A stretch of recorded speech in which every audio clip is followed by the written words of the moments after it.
We're joined today by the one and only Ellis Hall. He's a member of the band What, the Woody Hall artist team, also is with Tower of Power, and of course, the California Raisins. Ellis, how you doing today? Justin, I'm doing just great. I apologize for being a little late. You know, these blind guys can't take us anywhere. No, it's okay. It's an honor speaking with you. Thank you so much. Honor speaking with you, brother. Man, you got that radio voice. Well, you've got quite the voice yourself, and I'm excited about what you got coming up here. Can you tell the listeners a bit about the band What? Let me tell you. Where do I start? First of all, George Woody, monster genius, and I get to bring my whatever it is to the game. We, had the first single out called Die Living. Bottom line, both of us have been in the business a very long time. But I tell you, Dustin, I still look in the mirror, and I still look 27. But we've been seriously making music. I don't know if you knew that I was the lead vocalist with a crazy group called the Tower of Power. Sure. And what it used to be is, what is it? Now it's, oh, my hip. But seriously, making the music of soul, whatever soul exists from, because Ray Charles and I used to get into serious conversations about that. Soul means putting your heart and soul into music, no matter what it is, country to classical, funk to rock, whatever it is. I've been occasionally having to put on a blonde wig, and occasionally I still recognize myself. But seriously, brother, this record, we are so excited. I don't know if they're going to put out another single, but if they do, it would be a tune I wrote called Some Days Were Meant for Rain. And it just, are you currently playing Die Living, sir? Yeah. And Some Days Were Meant for Rain, too. That was an old Tower of Power song, right? Yes, and actually I wrote it for the Ellis Hall group way back in the 70s. That's a long time ago. But no, I we got some, as you hear, some funk. There's a tune on there, too, from the record, brother, called Why Should I Care? And how that quickly came about is when I heard about the intense Jonestown massacre, I sat down and cried like a baby. And in about 15 minutes, that song came out of me. I don't know if you've needle dropped on that record yourself, but check it out. And it mentions Palestine and, Israel. And to see when I wrote it back in 78, how intense it is that things still exist like that, All I can say is, but I know how blessed I am, as George knows, how blessed we both are to do this and bring the light. And ironically, the last song on the record is an old Sam and Dave tune called I Thank You. We haven't decided which one's going to be Sam, which one's going to be Dave.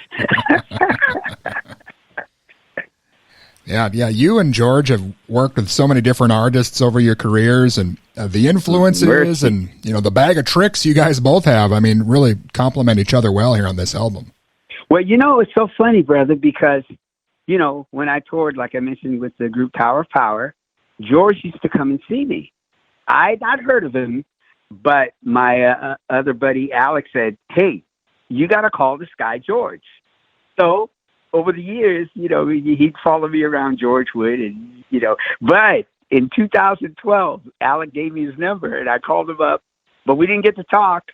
We really didn't get to talk, Dustin, until late 2022. Oh, my God. It's so long ago, it seems.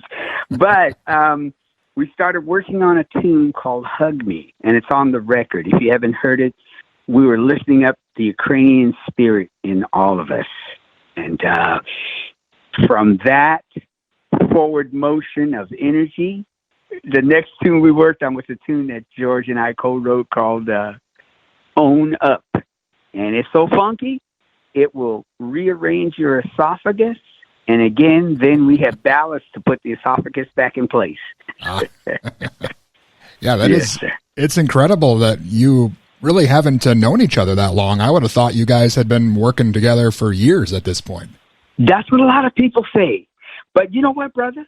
Seriously, like in what you do and the people you work with, the bottom line, do your best, have fun with it, be serious about what you do, but don't leave the fun factor out. You know, that's what I feel. That's coming from EH. Well, Ellis, what's next for what? Will you guys maybe hit the road and play some shows this year? Yeah, we will. We've been doing a lot of interviews, like Your Greatness, and doing some things. I'm here in LA, and there's some stations that I work with. I'm the voice of a famous station called KTWV, the Wave. And but whatever it takes to get out there, and we tell folks our shows or any show that I deal with has a warning label. Don't hold it inside because you could hurt yourself. We ain't got no doggone insurance. Awesome.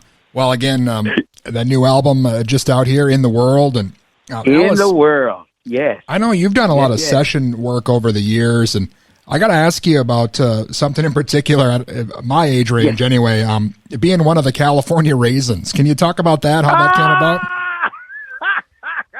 I love that you bring that up. You know what?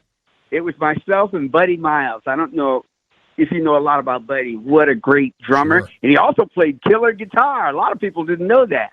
But we worked with the California Raisins. And in fact, for your audience listening, I think if you go to Ellis Hall Music and you type in somebody scream, Ellis Hall, somebody scream, I did a July 4th celebration in 2013 is when they had the Boston Strong situation, with the terrible marathon bombing and everything.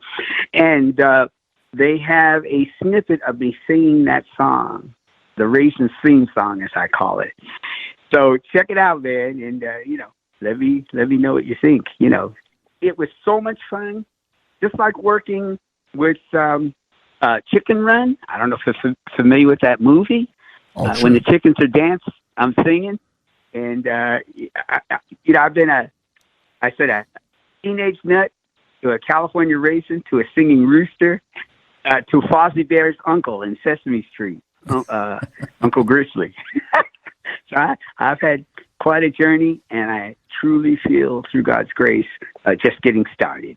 That is awesome. Yeah, I wanted to ask you about working alongside Buddy Miles, and you mentioned his guitar playing. I mean, when you're in a band with Jimi Hendrix, I guess you don't really get a lot of time to showcase that. No, you don't. But remember a song? Well, my mind is growing through them changes. Do you remember that song? Yeah, definitely. That's Buddy playing guitar. Oh, okay. And drums. So, But Buddy used to come down and sit in with Tower of Power when I was with him. That was crazy situation. But he still had it, right up until the end. And like I tell folks every day, I celebrate and I realize how blessed I am to be the vessel. And I'm sure George realizes it too. We haven't talked that kind of thing, but we both had that thing that lets us open up and let that heavenly spirit come through. Were you surprised by the success of the California Raisins? I mean, you had the toys and the records and cartoons. It was everywhere. You know what? It wasn't that. I was surprised at how many people ended up collecting them. My God. It's like the Muppets on steroids. It's like you don't think about how somebody all of a sudden, it's like the hula hoop. Who would ever thought that thing would have exploded? Nobody knows. We just do what we do and continue to mess around and be real with what we're putting out there in the world. And like with what? We don't know where this record's going to go, but I already know the first single, Die Living, has just gone crazy. And somebody told me recently, I don't know, about 4 million people watching, and said, "Oh, better not make them mad." Yeah, it's great that things have been going so well for you, and for so long as well. And When I think about the California Raisins, I think of that TV commercial with Ray Charles, and I know you guys were close friends. And Ray Charles, it is so funny because when I signed to Ray's label, we talked about that. I said, Ray, I called him Papa Ray. We have something in common. He said, what's that? It was California Raisin, for God's sake. And my late wife, Karen, used to say, yeah, you're the one with the blue glasses. Well, I'm colorblind, so which one of those? But, it's just intense. Oh, now where are you? Minnesota. It's cold in Minnesota. That's right. What part? We are in the southern Minnesota, a little south of the Twin Cities. Oh, okay. Because one of my first shows with Tower of Power was in Minneapolis. Man, it was cold. I thought I was going to turn black and blue. Yeah, we've the last couple days here. It was down to about 40 below, I think, for the feels like temperature. So a heat wave. Yeah. My God, brother. I mean, I don't even know if would car radiators work at that temperature. Sometimes you gotta hope and pray and that they'll start in the morning for sure. Yeah, for sure. Well, have you heard of a place called St. Cloud, Minnesota? Oh, sure. Yep. Been there many times. Okay, I had to fly into St. Cloud in the middle of winter to audition for a corporate show. Now, I got the show, but, brother, it was so cold when the limo took us. I think we flew into Minneapolis. When the limo took us to St. Cloud, it was a ways away, and the radiator, the car worked, but you couldn't get any heat. Oh, my God. But I'll tell you, no matter how cold it is back there, the people and everyone I've met back there, nothing but aces. Man, I'm here to testify. If what hits the road here this year, hopefully you guys can make your way through here when it's a little warmer. Yeah, no, we will. We'll come in. We'll make sure you're sitting in the front row, brother. You can stare at me, and I'll stare right back.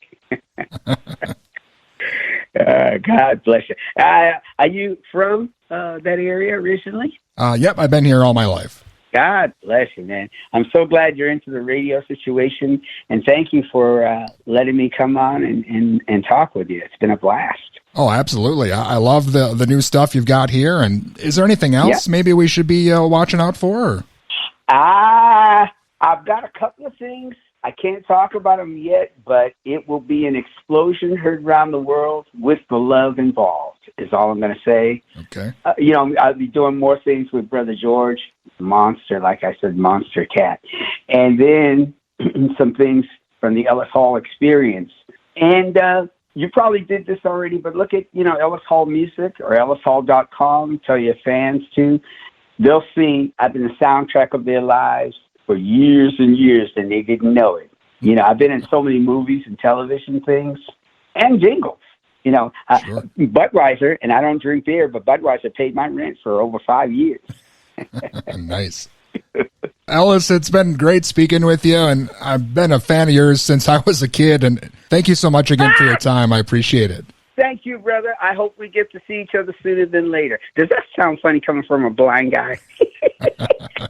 Yeah, I hope that you guys make your way through here again. Thank you so much. We will. Thank you, brother. And again, that was the one and only Ellis Hall, former member of Tower of Power, former California Raisin. His new band, What? The Whitty Hall Artist Team, has a new album out now. It's called In the World.